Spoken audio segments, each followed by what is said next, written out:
అలాగే 6వ స్థానంలో కేతువు సంచరించేటప్పుడు గురుడు కూడా శుభస్థానంలో కనుక ఉన్నట్లయితే సంతానపరమైనటువంటి అభివృద్ధి ఇవన్నీ కూడా జరుగుతూ ఉంటాయి.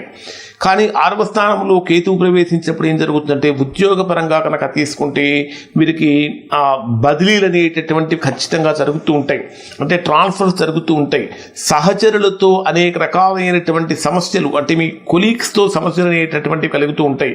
ముఖ్యంగా చెప్పాలంటే ఐటీ రంగంలో ఉన్నటువంటి వారు కానీ లేదా హాస్పిటల్ సేవా రంగాల్లో ఉన్నటువంటి వారికి కేతువు విశేషంగా అనుకూలిస్తాడు. అంటే ఐటీ రంగంలో ఉన్నటువంటి వారికి, సీక్రెట్ ఏజెంట్స్గా ఉన్నటువంటి వారికి, హాస్పిటల్స్లో ఉన్నటువంటి వారికి, సర్వీస్ సెక్టార్స్లో ఉన్నటువంటి అందరికీ కూడా కేతువు బ్రహ్మాండంగా అనుకూలంగా యోగిస్తాడు. ప్రత్యర్థుల మీద మానసికంగా పైచేయి సాధిస్తాడు. ప్రత్యర్థుల మీద ఆధిపత్యాన్ని కలిగించేటటువంటి విధంగా చేస్తాడు. 6వ స్థానం శత్రు సమస్యలకు సంబంధించినటువంటి స్థానం కూడా కాబట్టి 6వ స్థానంలో కేతువు ప్రవేశించినప్పుడు శత్రువులను చక్కగా నియంత్రించగలుగుతూ ఉంటారు. అలానే ఎవరైనా సరే కాంపిటేటివ్ ఎగ్జామ్స్ రాస్తుంటే, పోటీ పరీక్షలు కనుక రాస్తున్నట్లయితే వాటిట్లో శీఘ్రమైనటువంటి విజయాన్ని కూడా కేతువు మీనరాశి వారికి కలిగిస్తాడు అని చెప్పాలి.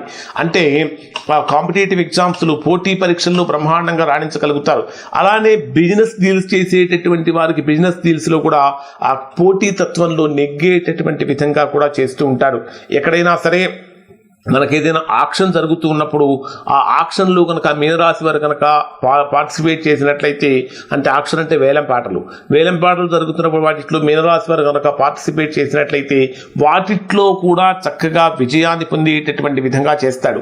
న్యాయ వ్యవహారాలకు సంబంధించినటువంటి స్థానం కూడా 6వ స్థానం, అంటే లీగల్ మ్యాటర్స్ అన్నీ కూడా ఇక్కడ ఇప్పటికే కోర్టు కేసులు కనుక నడుస్తూ ఉన్నట్లయితే వాటికి సంబంధించి అనూహ్యంగా మిమ్మల్ని బయటపడేస్తాడు. అంటే కేతువు మిమ్మల్ని రక్షిస్తాడు. ఇక్కడ అంటే ఒక రకంగా చెప్పాలంటే అన్యాయంతో బాధపడుతున్నటువంటి వారికి న్యాయాన్ని కలిగించేటటువంటి విధంగా చేస్తాడు అని చెప్పాలి. అలానే 6వ స్థానంలో కేతువు సంచరించేటప్పుడు రుణ భారాన్ని తక్కువ చేస్తాడు. ఎవరైతే ఇప్పటిదాకా విపరీతంగా రుణాలు చేస్తున్నారో ఆ వడ్డీలు కట్టలేక రకరకాలుగా సతమతమవుతూ ఉంటే ఆ రుణాలు తీర్చేటటువంటి మార్గాన్ని కూడా ఇక్కడ 6వ స్థానంలో సంచరించేటటువంటి కేతువు కలిగిస్తాడు అని చెప్పాలి. అలానే కేతు గోచారం అనేటటువంటిది, అంటే గోచార రీత్యా 6వ స్థానంలో కేతువు ప్రవేశించినప్పుడు మిమ్మల్ని చక్కగా సేవ, ధర్మం మొదలైనటువంటి వాటి వైపు చక్కగా నడిపిస్తూ ఉంటాడు అని చెప్పాలి.